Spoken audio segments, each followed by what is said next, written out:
Որտեղ որ ապրում ես, այդ բնությունը պետք է քեզ այդ հուզի եւ Գաթելի եւ Անձրևանոցի թեման Վանաձորցու կյանքում, կենցաղում միշտ կա։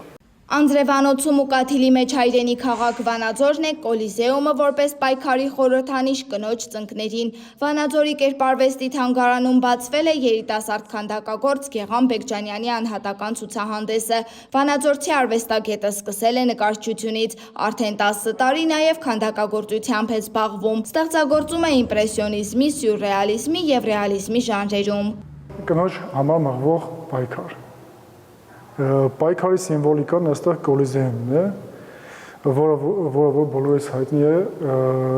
եւ եղել է Հռոմում եւ Հունաստանում, հիմնականում մենամարտեր են կատարվել այստեղ։ Ինքը որպես սիմվոլիկավ, որպես կռվի, որպես պայքարի տեղ։ Իսկ ինը լուր նայում է։ Ֆորմաների մեջ կա իմպրեսիոնիստական փոքրիկ մասնիկներ, թեմատիկան հիմնական սյուրռեալիզմի մեջ է եւ ռեալիզմով վերջացվում է այդ ամեն ինչը։ Սիրում եմ եւ քաղաքի թեմաները, Վանաձորի նվիրված քանդակներ ունեմ, սիրում եմ սիմվոլիկան քանդակագործության մեջ։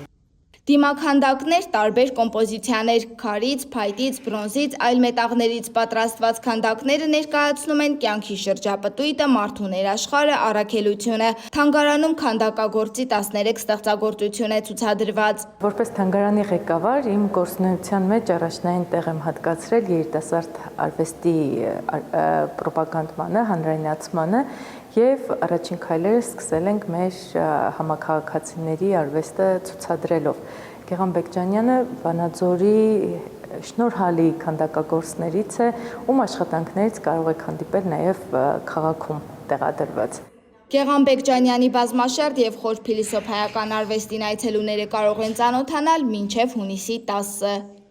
Սերինե Սերոբյան, Թերեզա Հայրապետյան, լուրերի համար։